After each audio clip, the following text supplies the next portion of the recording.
जय हिंद दोस्तों, कैसे हो आप सभी। दोस्तों आप सभी लोगों का जो ये नया प्रैक्टिस सेट आया है आपका प्लेटफार्म का, जिसमें आपको सीडीपीओ एंड 67वीं बीपीएससी प्री का आपको यहाँ पे सेट रिवीजन करने का मौका मिलेगा।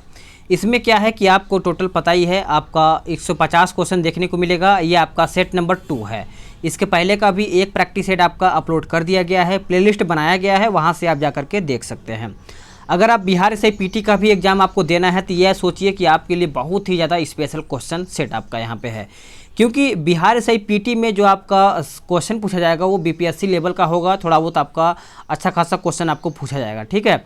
तो आप सभी लोगों से बोलेंगे कि अगर आप इस क्वेश्चन सेट को रिविज़न करते हैं तो आपको यहाँ से बहुत ज़्यादा बेनिफिट मिलने वाला है, क्योंकि इस वीडियो में मैं आपको ज़्यादा चीज़ें कवर करूँगा। पिछला वीडियो यानी सेट नंबर 1 अपलोड किया था तो बहुत लोग बोल रहे थे कि सर और डिटेल कंप्लीट कराइए, तो मैं कोशिश करूंगा ज़्यादा से ज़्यादा और डिटेल कंप्लीट कराऊं ताकि आपको और भी बेहतर जानकारी मिल पाए, ठीक है।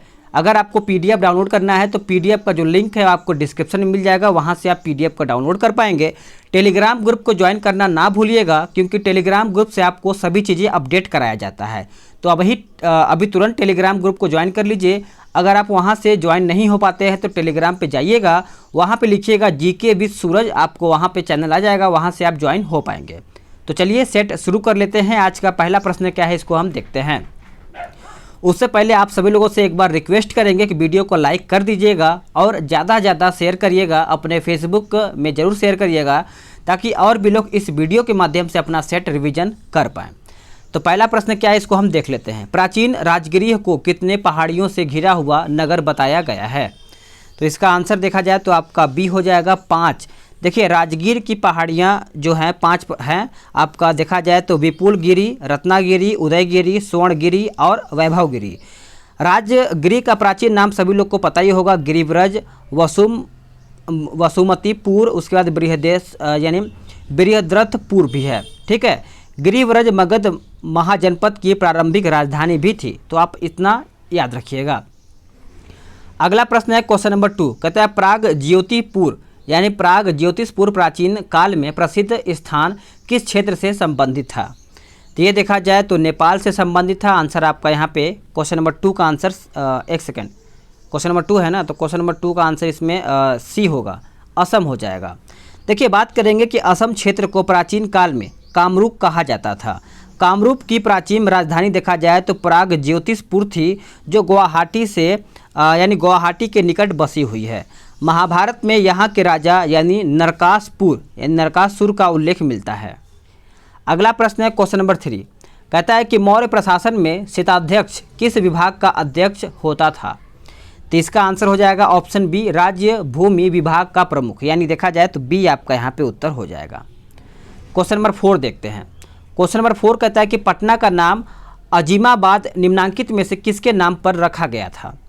तो ये रखा गया था मुगल राजकुमार के नाम पर, यानी देखा जाए तो आंसर आपका 4 का ए हो जाएगा। थोड़ा सा समझिएगा कि औरंगजेब ने 1707 में, याद रखिएगा 1702 में अपने प्रिय पौत्र यानी राजकुमार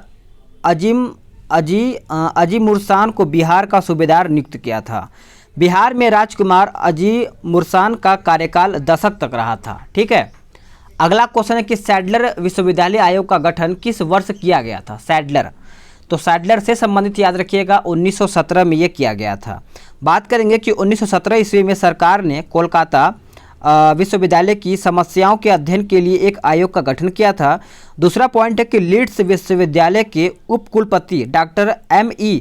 सैडलर इसके अध्यक्ष बनाए गए थे। तीसरा पॉइंट याद रखिएगा कि इस आयोग में डॉक्टर सर आशुतोष मुखर्जी तथा डॉक्टर जियाउद्दीन अहमद 2 भारतीय सदस्य भी नियुक्त किए गए थे। अब आते हैं क्वेश्चन नंबर 6 पे, कहता है कामागाटा मारू प्रकरण से संबंधित सही तथ्य या फिर तथ्यों की पहचान करके बताइए। तो ये आई थिंक मैंने आपको पहले भी करवा दिया है, तो इसका आंसर आपका ए हो जाएगा 1, 3, 4, 1, 3, 5 दिया गया। यह प्रकरण 1914 में किया गया था। और तीसरा है कि कामागाटा मारू एक जापानी जहाज़ था जिसे एक भारतीय नागरिक गुरदीप सिंह ने किराया पर लिया था। 5वां पॉइंट है कि यह प्रकरण भारत के बाहर भी भारतीयों से ब्रिटिश व्यवस्थाओं के विरुद्ध आक्रोश बढ़ाने में सहायता सिद्धि हुई थी। तो इस प्रकार से आंसर आपका क्या हो जाएगा? ए हो जाएगा। अगला प्रश्न है कि भारत में सर्वप्रथम किस रियासत की शासन ने अनिवार्य प्राथमिक शिक्षा आरंभ की थी? तो इसका आंसर क्या होगा? ऑप्शन आपका ए हो जाएगा, बड़ौदा रियासत। क्या हो जाएगा? ए आपका यहाँ पे उत्तर होगा। अब समझिएगा कि 1906 में, याद रखिएगा कि 1906 ईस्वी में बड़ौदा रियासत ने अपने यहाँ अनिवार्य प्राथमिक शिक्षा आरंभ किया था। इससे प्रेरित होकर भारत के अन्य क्षेत्रों में भी ऐसा प्रावधान करने की मांग केंद्रीय एवं प्रांतीय विधायिका में उठाया जाने लगा था। ठीक है। अगला प्रश्न, ह्वेनसांग ने जिस कनिष्क विहार को देखा था वो कहाँ पर स्थित है? तो ये देखा जाए तो आपका पुरुषपुर में स्थित है। आंसर आपका क्वेश्चन नंबर 8 का ए उत्तर हो जाएगा। ह्वेनसांग हर्षवर्धन के काल में भारत की यात्रा पर आया था। कुषाण शासक कनिष्क ने अपनी राजधानी पुरुषपुर या फिर पेशावर में कनिष्क चैत्य तथा कनिष्क विहार बनवाया था। अगला प्रश्न है कि बिंदुसार की राज्यसभा में आने वाला सीरिया का राजदूत कौन था? तो यहाँ पे सीरिया का राजदूत पूछा गया है, तो आंसर आपका बी हो जाएगा, डाइमेकस। अब डाइमेकस के बारे में थोड़ा सा समझिएगा कि स्ट्रेबो के अनुसार सीरिया के शासक एंटीयोकस प्रथम का राजदूत डाइमेकस बिंदुसार के दरबार में आया था। बिंदुसार ने सीरिया के शासक से मदिरा, सूखी अंजीर तथा दार्शनिक की मांग भी किया था। तीसरा पॉइंट क्या है कि सीरिया के शासक ने पहली 2 मांगे तो मान ली, पर दार्शनिक भेजने में असमर्थता प्रकट किया, क्योंकि यूनानी परंपरा के अनुसार देखा जाए तो दार्शनिक भेजना संभव नहीं था। अगला प्रश्न है कि नव नालंदा महाविहार किसके लिए विख्यात है? तो नव नालंदा पूछा गया है, तो आंसर आपका डी हो जाएगा, पाली अनुसंधान संस्थान आपका यहाँ पे उत्तर हो जाएगा। यह बौद्ध धर्म और पाली भाषा के अध्ययन एवं अनुसंधान का केंद्र भी है, तो आप इसको अच्छे से नोट करिएगा। और दूसरा पॉइंट है कि इसकी नाव बौद्ध भिक्षु जगदीश कश्यप ने रखी थी। ठीक है, चलिए आगे देखते हैं कि सल्तनत की राजधानी के रूप में आगरा की स्थापना किसने किया था? तो ये किया गया था सिकंदर लोदी के द्वारा। आंसर आपका 11 का ए उत्तर हो जाएगा। इस निर्णय का कारण यह था कि सुल्तान इटावा, बयाना, कोल, ग्वालियर तथा धौलपुर के जागीरदारों पर अधिक प्रभावशाली नियंत्रण चाहता था। बात करेंगे कि 1504 ईस्वी में इसने आगरा शहर की नींव डाली और सुल्तान ने भी अपना निवास स्थान दिल्ली से आगरा स्थानांतरित किया था। अगला प्रश्न है क्वेश्चन नंबर 12, कहता है कि बांदा सिंह को किस बादशाह के आदेश से मृत्युदंड दिया गया था? तो ये मृत्युदंड दिया गया था फारुखसियर के द्वारा, यानी आंसर आपका देखा जाए तो 12 का ये उत्तर हो जाएगा। सैयद बंधुओं की सहायता से फारुखसियर मुगल सम्राट बना था, ये पहला पॉइंट है। दूसरा पॉइंट है कि फारुखसियर के शासनकाल में गुरुदासपुर के निकट सिख नेता यानी बांदा बहादुर को पकड़ लिया गया और दिल्ली में 19 जून 1716 को उसका वध कर दिया गया था। अगला प्रश्न है कि बंगाल के किस नवाब ने यूरोपियों की तुलना मधुमक्खियों से की थी? तो सभी को पता होगा, अलीवर्दियों ने किया था। आंसर आपका 13 का ए उत्तर हो जाएगा। उनका कहना था कि यदि उन्हें शांत रखा जाए तो ये शहद देंगी और यदि उन्हें छेड़ा जाए तो ये काटेगी। मीर जाफ़र सैयद अहमद नजफ़ी का दूसरा बेटा था। ये पॉइंट आप सभी लोग याद रखिएगा। चलिए आगे देखते हैं कि जयप्रकाश नारायण किस पार्टी से संबंधित है? तो जयप्रकाश नारायण पूछा गया है, तो कांग्रेस समाजवादी से संबंधित है। आंसर आपका सी हो जाएगा। इन्होंने वर्ष 1900 याद रखिएगा 1934 में कांग्रेस समाजवादी पार्टी की स्थापना की थी। इन्हें लोकनायक के नाम से भी जाना जाता है। इन्होंने वर्ष 1974 में इंदिरा गांधी के विरुद्ध संपूर्ण क्रांति आंदोलन भी चलाया था। अगला प्रश्न है कि इलाहाबाद की संधि किन्होंने निष्पादित किया था? तो ये किया था किसने? तो रॉबर्ट क्लाइव, सिराजुद्दौला, शाह आलम द्वितीय हो जाएगा, यानी आंसर आपका यहाँ पे ए हो जाएगा। बात करेंगे कि बक्सर का जो युद्ध हुआ था वो कब हुआ था? तो 1764 में किया गया था और इसकी समाप्ति के बाद रॉबर्ट क्लाइव अवध के नवाब शुजाउद्दौला तथा मुगल सम्राट शाह आलम द्वितीय के साथ साथ अलग अलग इलाहाबाद की संधि की थी। अगला प्रश्न, बंगाल में तत्बोधिनी सभा की स्थापना किसने किया था? तत्बोधिनी सभा की स्थापना पूछा गया है, तो आंसर आप ए करिएगा, देवेंद्र नाथ टैगोर आपका यहाँ पे उत्तर हो जाएगा। बात करेंगे कि राम मोहन राय के पश्चात ब्रह्म समाज का नेतृत्व देवेंद्र नाथ टैगोर ने किया था और 1839 ईस्वी में उन्होंने तत्बोधिनी सभा बनाई, जो 1842 ईस्वी में ब्रह्म समाज में मिला दिया गया था। अगला प्रश्न है क्वेश्चन नंबर 17, कहता है कि फोर्ट विलियम किस राज्य में स्थित है? फोर्ट विलियम तो ये देखा जाए तो पश्चिम बंगाल में स्थित है। आंसर आपका 17 का बी हो जाएगा। बात करेंगे कि 1698 ईस्वी में ईस्ट इंडिया कंपनी को बंगाल में सुतानाती, कालीघाट और गोविंदपुर की जमींदारी प्रथा हो गई थी, जिसके बदले उन्हें इस गांवों के पहले मालिकों को 1200 रुपये देने पड़े थे। अगला प्रश्न देखते हैं कि वास्को डी गामा कालीकट में किस वर्ष पहुंचा था। कालीकट तो सभी को पता ही होगा, 1498 में ये कालीकट पहुंचा था। आंसर आपका बी हो जाएगा। वास्को डी गामा ने भारत के लिए नए समुद्री मार्ग का पता लगाया। 17 मई 1498 को कालीकट के प्रसिद्ध बंदरगाह पर पहुंचा था। बात करेंगे कि वास्को डी गामा को कालीकट के हिंदू राजा ने, यानी जिसकी एक पैतृक उपाधि जमोरिन थी, पैतृपूर्ण बर्ताव किया था, यानी अच्छा बर्ताव किया गया था। जैन धर्म के 3 त्रिरत्न में से कौन था, तो बताइए। तो इसका आंसर देखिए आपका ई हो जाएगा, उपरोक्त में से कोई नहीं या फिर एक से अधिक। देखिए आप थोड़ा सा समझिएगा। जैन धर्म के 3 रत्न, जिसे रत्न त्रय भी कहा जाता है, इसमें सम्यक दर्शन, सम्यक दर्शन, सम्यक ज्ञान और सम्यक चरित्र भी शामिल है। बौद्ध धर्म के त्रिरत्न आपका बुद्ध, धम्म और संघ हैं। जैन धर्म ग्रंथों की रचना देखा जाए तो मुख्यतः अर्ध मगधी भाषा में हुई है। अगला प्रश्न है कि इब्न बतूता की भारत यात्रा किस शासक के काल में हुई थी। तो इसका आंसर क्या होगा, तो आपका बी हो जाएगा, मोहम्मद बिन तुगलक आपका यहाँ पे उत्तर हो जाएगा। इसको आप अच्छे से नोट करिएगा। अब आते हैं क्वेश्चन नंबर 21 पे। ये क्या कहता है, ये कहता है कि सूची 1 और सूची 2 को सम्मिलित करके बताइए। चलिए देखते हैं इसका आंसर कौन सही करता है।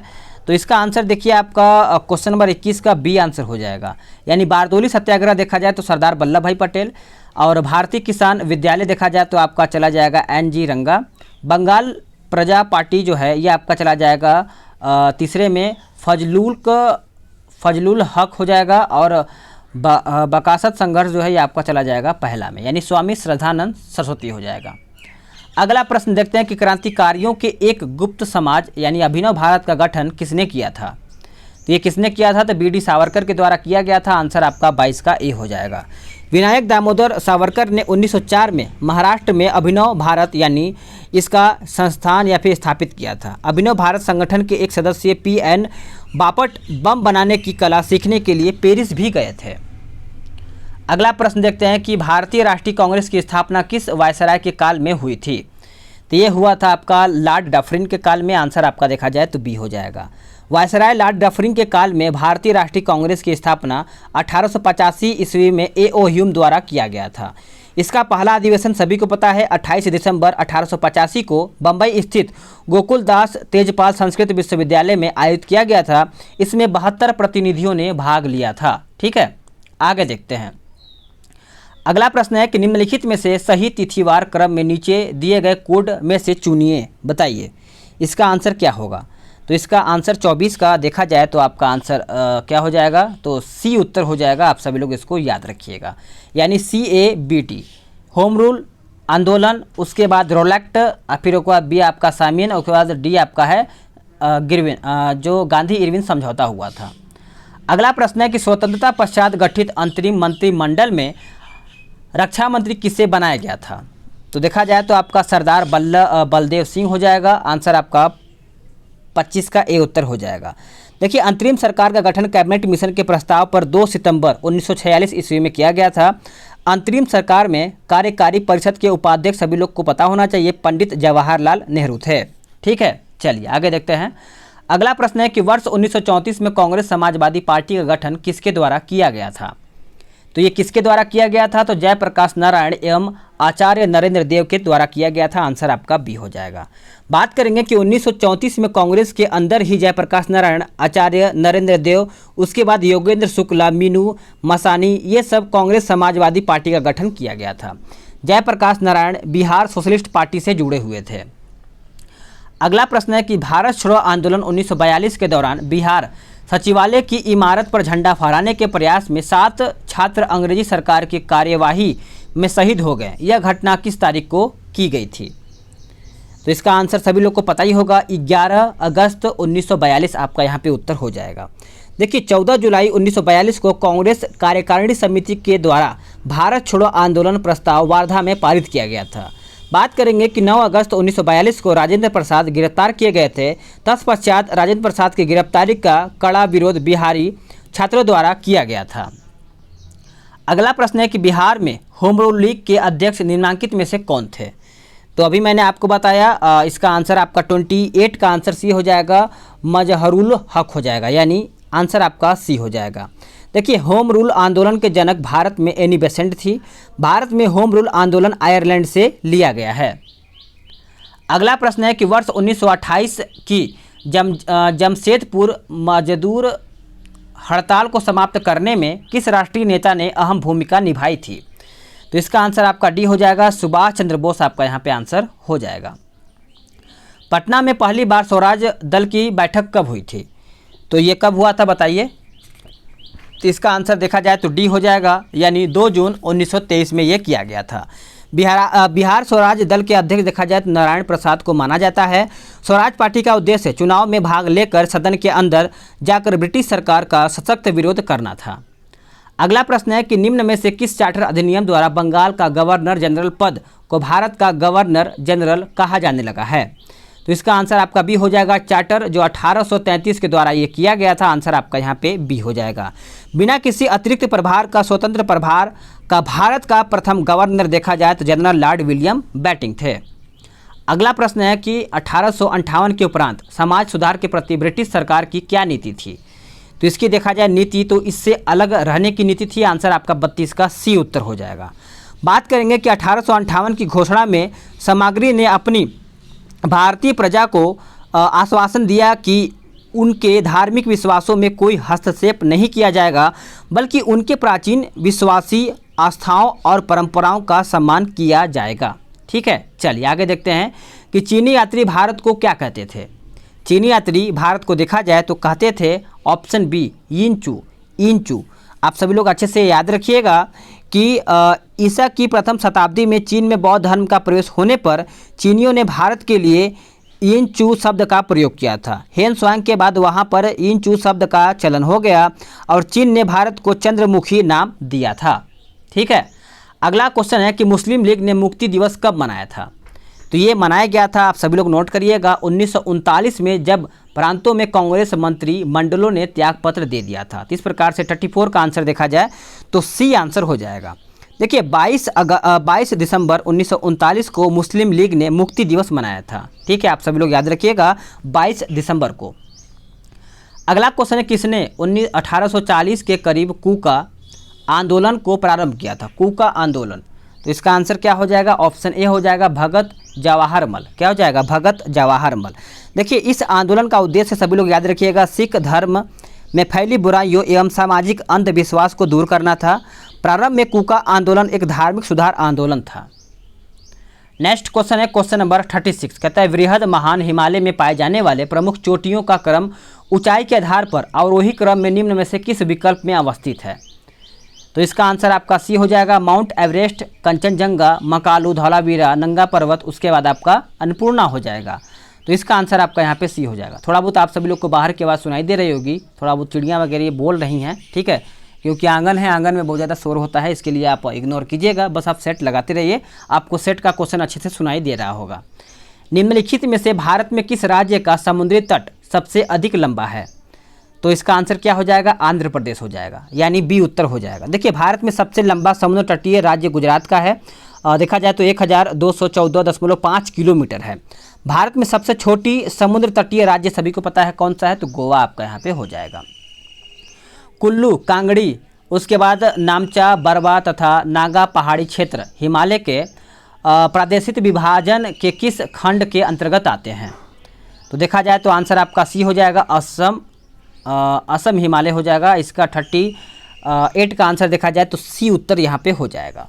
चलिए आगे देखते हैं अगला क्वेश्चन क्या है। क्वेश्चन नंबर 39, काराकोरम दर्रा, देपसांगला दर्रा तथा खारदुंगला दर्रा से संबंधित सही तथ्य कौन सा है, चुन करके बताइए। तो इसका आंसर देखा जाए तो आपका यहाँ पे ए हो जाएगा। ये सभी भारत चीन के बीच मार्ग प्रदान करते हैं, यानी आंसर आपका यहाँ पे ए। अगला प्रश्न है कि टेरा रोसा का प्रारूपिक विकास उपभूभाग में होता है, जिसमें देखा जाए तो आंसर आपका बी हो जाएगा, चूना पत्थर होगा, यानी बी करेक्ट आंसर आपका 40 का हो जाएगा। अगला क्वेश्चन क्या है, इसको हम देख लेते हैं। अगला प्रश्न है कि टेम्पोरल वन कहाँ प्रभावित होती हैं। तो ये कहाँ पर प्रभावित होती हैं, तो देखा जाए तो मध्य अमेरिका में प्रभावित होती हैं। आंसर आपका यहाँ पे 41 का बी हो जाएगा। देखिए टेम्पोरल स्थायी मानसूनी हवा है, सिमुम अरब रेगिस्तान में बहने वाली गर्म व शुष्क हवा होती है। अगला प्रश्न है कि पॉटजॉल क्या है। पॉटजॉल, तो देखा जाए तो पॉटजॉल आपका कोड़धारी वन प्रदेशों में पाई जाने वाली मिट्टी है। आंसर आपका डी हो जाएगा। पॉटजॉल मिट्टियाँ देखा जाए तो मुख्यतः उत्तरी अमेरिका तथा यूरेशिया में 60 डिग्री उत्तरी अक्षांश के ऊपर टैगा वन प्रदेशों में पाई जाती हैं। अगला क्वेश्चन है क्वेश्चन नंबर 43, कहता है समुद्र में घनत्व बढ़ता है तो ऐसे में क्या होता है। तो ऐसे में देखा जाए तो आंसर आपका डी हो जाएगा। लवणता बढ़ती है तथा गहराई कम होती है। आंसर आपका डी हो जाएगा। यदि समुद्र में जल का घनत्व बढ़ता है तो यह लवणता में वृद्धि का सूचकांक होता है, अर्थात सागरीय लवणता में वृद्धि के कारण जल का घनत्व भी बढ़ता है। लवणता का वितरण देखा जाए तो क्षैतिज तथा लंबवत दो भागों में विभाजित किया जाता है। अगला क्वेश्चन है क्वेश्चन नंबर 44, कहता है कि निम्नलिखित में से किस महासागरों का निर्माण पैंजिया के टूटने के कारण हुआ है। शेयर कर दीजिएगा, क्योंकि आप लोगों के लिए इतना मेहनत किया जा रहा है तो आप थोड़ा सा कष्ट कर सकते हैं शेयर करने का।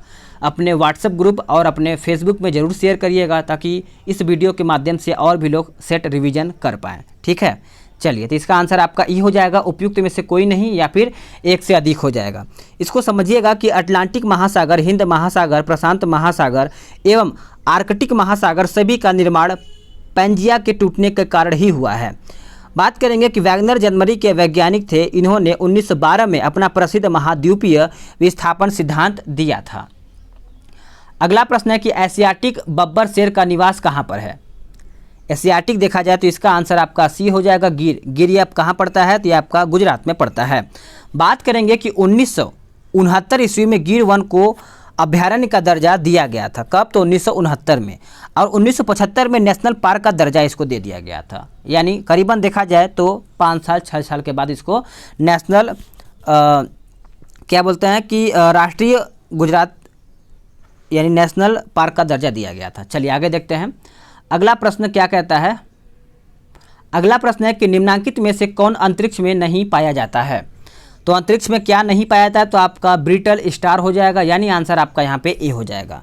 देखिए बात करेंगे हम यहाँ पे कि पल्सर क्वासर तथा ब्लैक होल अंतरिक्ष में पाए जाते हैं।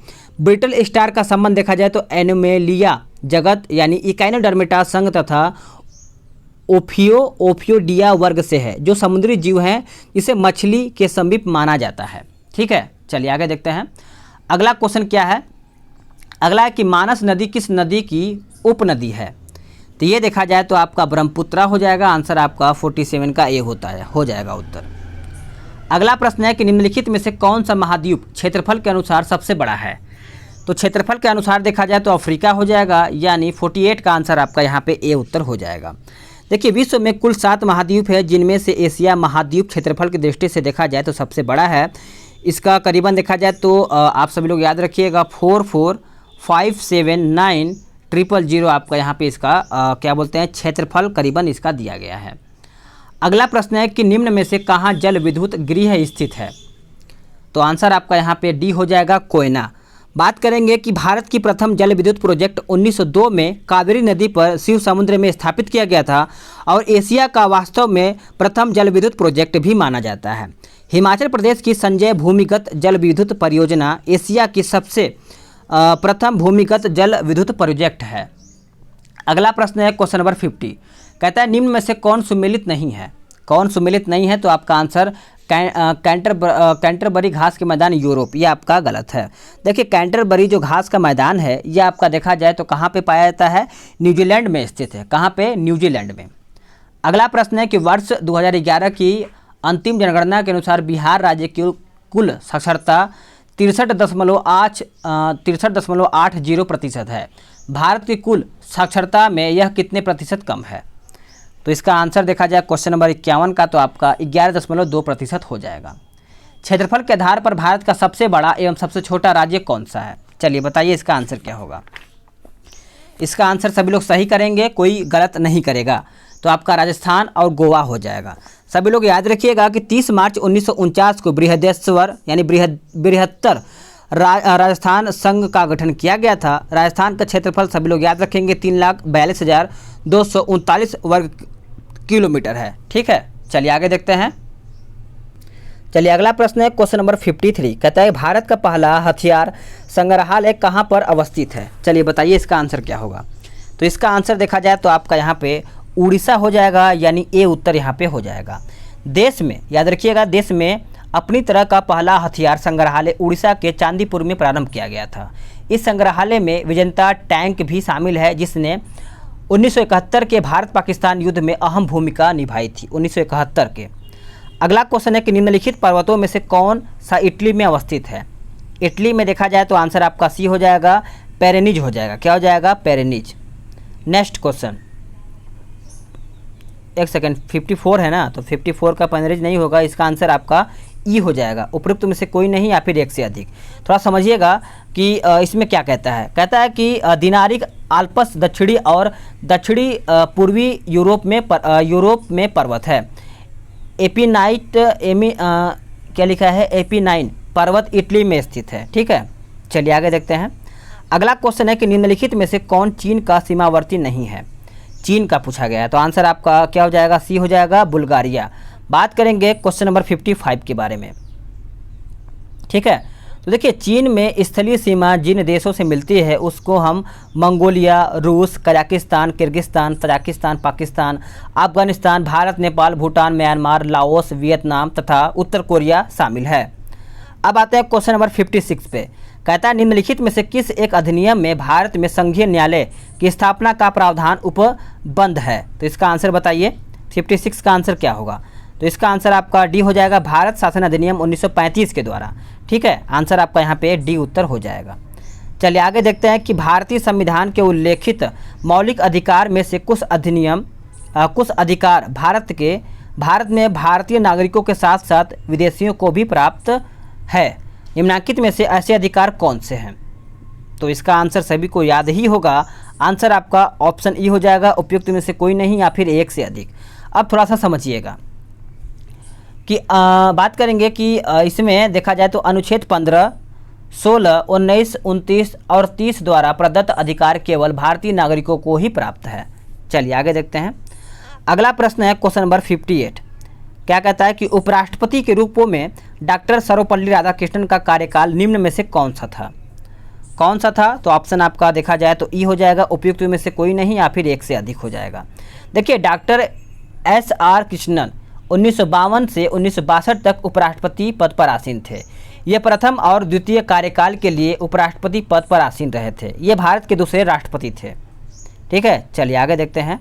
अगला प्रश्न है कि संपत्ति के अधिकार को 44वें संविधान संशोधन 1978 द्वारा मौलिक अधिकार की श्रेणी में हटा करके कानूनी अधिकार बना दिया गया है। वर्तमान में संपत्ति का अधिकार भारतीय संविधान के किस भाग में एक कानूनी अधिकार के रूप में स्थित है। तो इसका आंसर आपका डी हो जाएगा, यानी भाग 12 आपका यहाँ पे उत्तर हो जाएगा। क्या हो जाएगा, भाग 12। चलिए आगे देखते हैं। इसमें आपको सुमेलित करना है, सुमेलित करिए और जल्दी से इसका आंसर बताइए। तो देखा जाए तो इसका आंसर आपका क्या हो जाएगा। देखिए केंद्र राज्य संबंध देखा जाए तो आपका चला जाएगा भाग 11। संविधान का संशोधन सभी को पता है आपका चला जाएगा भाग 20 में। आपात उपबंध ये आपका चला जाएगा भाग 18 में। राज्यसभा सभी को पता है ये आपका चला जाएगा भाग 17 में। और निर्वाचन आपका भाग 15 से संबंधित है। तो इस प्रकार से इसका आंसर आपका यहाँ पे डी उत्तर हो जाएगा। अगला प्रश्न क्या कहता है कि उच्चतम न्यायालय द्वारा आज तक दूसरी सबसे बड़ी खंडपीठ किस केस में बनी है। कौन से केस में यह बनाया गया है। तो आंसर आपका बी हो जाएगा, गोलकनाथ केस में। क्या हो जाएगा, बी आपका यहाँ पे उत्तर हो जाएगा। देखिए उच्चतम न्यायालय द्वारा आज तक सबसे बड़ी संविधान पीठ केशवानंद भारती बनाम केरल राज्य, यानी कुल न्यायाधीशों की संख्या जो थी 13 कर दी गई थी। दूसरी सबसे बड़ी संविधान पीठ गोलकनाथ बनाम पंजाब राज्य, कुल न्यायाधीशों की संख्या देखा जाए तो 11 कर दिया गया था। अगला प्रश्न है कि निम्न में से कौन सी एक संवैधानिक संस्था नहीं है। तो संवैधानिक संस्था कौन सा नहीं है। तो आंसर आपका सी हो जाएगा, मानवाधिकार आयोग हो जाएगा। क्या हो जाएगा, मानवाधिकार आयोग। देखिए मानवाधिकार आयोग का गठन देखा जाए तो संसद की विधि द्वारा 1993 में किया गया था। विकल्प में राज्य का वित्त आयोग, लोकसभा सचिवालय व केंद्र का वित्त आयोग संवैधानिक संस्था है। नेक्स्ट क्वेश्चन है कि निम्नलिखित में से किस एक का कथन है कि संविधान को संघात्मक के ढंग यानी संघात्मक के तंग ढांचे में नहीं ढाला गया है। तो इसका आंसर आपका डी हो जाएगा, के यानी ए के अय्यर। निम्नलिखित में से कौन सा एक गलत है? तो इसका 64 का बताइए, थोड़ा सा देखिए अच्छे से ताकि आपको आंसर करने में अच्छा हो। तो देखिए इसका आंसर आपका ऑप्शन 64 का ई हो जाएगा, उपयुक्त में से कोई नहीं, या फिर एक से अधिक आपका यहाँ पे हो जाएगा। अब थोड़ा सा समझिएगा कि मूल कर्तव्य राज्य के नीति निर्देशक तथ्यों से संबंधित है। 42वां संविधान संशोधन 1976 द्वारा संविधान में सरदार स्वर्ण समिति के रिपोर्ट पर 10 मौलिक कर्तव्य को जोड़ा गया था। अब आते हैं क्वेश्चन नंबर 65 पे। ये कहता है कि भारतीय संविधान में किस अनुच्छेद के प्रावधानों के अंतर्गत संशोधन किया जा सकता है? तो ये संशोधन किया जा सकता है अनुच्छेद 368 के तहत। देखिए अनुच्छेद 368 में संविधान का संशोधन करने की संसद शक्ति और उसके लिए प्रक्रिया का प्रावधान किया गया है। बात करेंगे अनुच्छेद 360 में तो वित्तीय आपात के बारे में उपबंध है। 356 राज्यों में संवैधानिक तंत्र के विफल हो जाने की दशा में उपबंधों की प्रावधान किया गया है। अगला प्रश्न है कि भारत सरकार को कानूनी विषय पर कौन सलाह देता है? तो भारत सरकार को पूछा गया है तो अटॉर्नी जनरल हो जाएगा। आंसर आपका 66 का उत्तर ए हो जाएगा। भारत सरकार को कानूनी मामलों में परामर्शन यानी परामर्श देने के लिए राष्ट्रपति संविधान के अनुच्छेद 76 के अनुसार महान्यायवादी की नियुक्ति करता है, यानी अटॉर्नी जनरल का। अगला प्रश्न है कि लोक सेवा आयोग का संविधान के किस भाग में वर्णन किया गया है? तो इसका आंसर क्या हो जाएगा? ऑप्शन आपका बी हो जाएगा। आप सभी लोग इसको याद रखिएगा। 1935 का गवर्नमेंट ऑफ इंडिया एक्ट क्यों महत्वपूर्ण है? तो ये किस लिए महत्वपूर्ण है? तो यह भारतीय संविधान का प्रमुख स्रोत है। आंसर आपका ए हो जाएगा। इस एक्ट ने भारत के राज्यों में द्वैत शासन प्रणाली को समाप्त कर दिया था। बात करेंगे कि 1935 एक्ट के द्वारा केंद्र में द्वैत शासन लागू किया गया था और धर्म, जाति, विदेश नीति और सुरक्षा पर कानून बनाने का अधिकार केवल वायसराय और उनके कार्यकारिणी परिषद को दिया गया है। अगला प्रश्न है कि ब्रिटिश हाउस ऑफ कॉमन्स का चुनाव किस प्रथम भारतीय ने लड़ा था? तो ये किसने लड़ा था? चलिए बताइए इसका आंसर क्या होगा। तो आंसर आपका देखा जाए तो W.C. बनर्जी हो जाएगा, यानी डी उत्तर हो जाएगा। दादा भाई नौरोजी ने 1892 में ब्रिटिश हाउस ऑफ कॉमन्स के प्रथम भारतीय निर्वाचित हुए थे। दादा भाई नौरोजी लिबरल पार्टी के टिकट पर चुनाव लड़े थे। कौन से? तो लिबरल पार्टी। निम्न में से भारतीय संविधान किसकी गारंटी नहीं देता है? तो देखा जाए तो इसका आंसर आपका 70 का ई हो जाएगा, उपरोक्त में से कोई नहीं या फिर एक से अधिक। देखिए 1 अप्रैल 2010 में शिक्षा का अधिकार लागू किया गया था। और बात करेंगे कि भारतीय संविधान में मौलिक अधिकार के अंतर्गत अनुच्छेद 25 से 28 में धार्मिक स्वतंत्रता का अधिकार दिया गया है। अगला प्रश्न है कि निम्न में से निम्न राज्यों में से सबसे साक्षरता दर किस राज्य में स्थित है? तो इसका आंसर हो जाएगा ऑप्शन ए मिजोरम। क्या हो जाएगा? मिजोरम। देखिए भारत में सबसे अधिक साक्षरता दर जो है केरल का है, 93.91% हो जाता है। और सबसे कम आपका बिहार का है, 63.80% आपका यहाँ पे हो जाता है। किसी अर्थव्यवस्था का सर्वाधिक सही आकलन निम्न में से किससे प्राप्त होता है? ये किससे प्राप्त होता है? तो इसका आंसर आपका 72 का देखा जाए तो डी हो जाएगा, यानी शुद्ध राष्ट्रीय उत्पाद NNP। क्या हो जाएगा? अब बात करेंगे कि GNP में मूल्यह्रास को घटाने पर NNP प्राप्त होता है। नेक्स्ट क्वेश्चन है कि अनवरत योजना से संबंधित निम्नलिखित में से सही तथ्य या फिर तथ्यों का चयन करके बताइए। तो इसका आंसर आपका ई हो जाएगा। देखिए 5वीं पंचवर्षीय योजना 1974 से 79 को जनता पार्टी की सरकार द्वारा निर्धारित समय से 1 वर्ष पूर्व ही समाप्त घोषित करके अनवरत योजना यानी 1978 से 83 के बीच में ये शुरू किया गया था। नेक्स्ट क्वेश्चन है कि 2020-21 के बिहार बजट में राजकोषीय घाटा कितना रहा है? तो ये कितना रहा है? तो आपका यहाँ पे कितना हो जाएगा बताइए। तो इसका आंसर आपका यहाँ पे ए हो जाएगा। आप सभी लोग इसको याद रखिएगा, 20,374। ठीक है, आगे देखते हैं। विद्युत क्षेत्र में हाइड्रो ऊर्जा कितना मेगावाट उत्पादन करता है? तो इसका आंसर क्या होगा बताइएगा। सभी लोग का सही आंसर यहाँ पे आना चाहिए। आंसर आपका 45,399 आपका यहाँ पे हो जाएगा। आंसर आपका यहाँ पे बी उत्तर हो जाएगा। चलिए आगे देखते हैं कि जैसे जैसे अर्थव्यवस्था विकसित होती है राष्ट्रीय आय में तृतीयक क्षेत्र का अंश पूछा गया है। तो राष्ट्रीय आय में तृतीयक क्षेत्र का अंश देखा जाए तो बढ़ता जाता है, यानी ए आपका यहाँ पे उत्तर हो जाएगा। देखिए जैसे जैसे अर्थव्यवस्था का विकास होता है, राष्ट्रीय आय में तृतीय क्षेत्र, सेवा, व्यापार, परिवहन, संचार, बैंकिंग, बीमा, ये सब आपका अंश बढ़ाया जाता है। भारत के सकल घरेलू उत्पादन में सेवा क्षेत्र का योगदान देखा जाए तो सबसे अधिक होता है। ठीक है, सेवा क्षेत्र का। अगला प्रश्न है कि निम्नांकित में से भारत के राष्ट्रीय आय का सबसे मुख्य स्रोत क्या है? तो सबसे मुख्य स्रोत देखा जाए तो आपका सेवा क्षेत्र हो जाएगा, यानी 77 का आंसर आपका यहाँ पे डी उत्तर हो जाएगा। देश के राष्ट्रीय आय के आकलन में अर्थव्यवस्था के 3 क्षेत्र का योगदान होता है, जिसमें प्राथमिक देखा जाए तो कृषि, वन और मत्स्य और खान हो जाएगा। ठीक है, द्वितीय क्षेत्र देखा जाए तो आपका विनिर्माण एवं निर्माण तथा तृतीय क्षेत्र देखा जाए तो सेवा क्षेत्र का योगदान देखने को मिलता है। भारत में सबसे अधिक गेहूं उत्पादन राज्य कौन सा है? तो इसका आंसर आपका उत्तर प्रदेश हो जाएगा, यानी डी उत्तर हो जाएगा। मध्य प्रदेश भारत का दूसरा सबसे बड़ा गेहूं उत्पादन राज्य है, दूसरा है, और पंजाब गेहूं के प्रति हेक्टेयर उत्पादन में प्रथम स्थान प्राप्त करता है। अगला प्रश्न है किसी पिंड के जड़त्व का माप निम्न में से कौन सा है? तो राइट आंसर देखा जाए तो पिंड का द्रव्यमान हो जाएगा, यानी आंसर आपका बी हो जाएगा।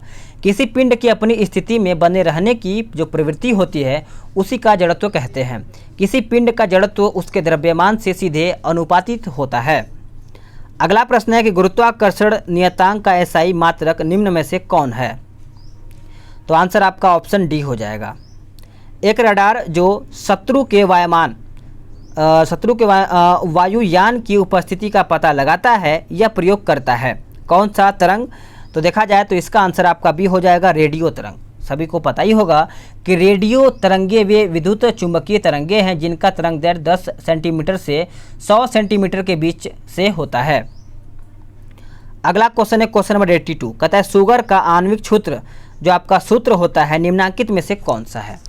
चलिए सभी का यहाँ पे आंसर सही आना चाहिए। तो 82 का इसका आंसर देखा जाए तो आपका बी हो जाएगा, C12H22O11 आपका यहाँ पे उत्तर हो जाएगा। अगला प्रश्न है कि निम्नांकित में से कौन सही नहीं है? इसमें से पूछा गया है कौन सही नहीं है, तो इसका आंसर आपका दूध जेल का उदाहरण है, यह आपका ऑप्शन सी हो जाएगा। देखिए आप सभी लोग इसको अच्छे से याद रखिएगा, दूध किसका? तो दूध पायस कोलाइट का है। ठीक है, आप सभी लोग इसको अच्छे से नोट करिएगा। नेक्स्ट क्वेश्चन है कि कार्बन टेट्राक्लोराइड के एक अणु में उपस्थित परमाणुओं की संख्या कुल कितनी होती है? तो परमाणुओं की संख्या देखा जाए तो ऑप्शन आपका ई हो जाएगा, उपरोक्त में से कोई नहीं या फिर एक से अधिक आपका यहाँ पे उत्तर हो जाएगा। देखिए कार्बन टेट्राक्लोराइड में परमाणुओं की संख्या करीबन देखा जाए तो आपका यहाँ पे 5 होता है। स्याही निम्न में से कोलाइड किस रूप का एक उदाहरण है? तो आंसर आपका सॉल्व हो जाएगा, यानी 85 का आंसर आपका देखा जाए तो क्या हो जाएगा? ए उत्तर हो जाएगा। कोलाइड एक ऐसा घोल है, यानी कोलाइड एक ऐसा घोल होता है जिसमें विलयन के कण का जो आकार होता है विलयन तथा निलंबन के बीच का होता है। अगला प्रश्न है कि सिरका किसका जलीय विलयन है? सिरका बताइए इसका आंसर क्या होगा? तो इसका आंसर देखा जाए तो आपका 86 का आंसर क्या होगा?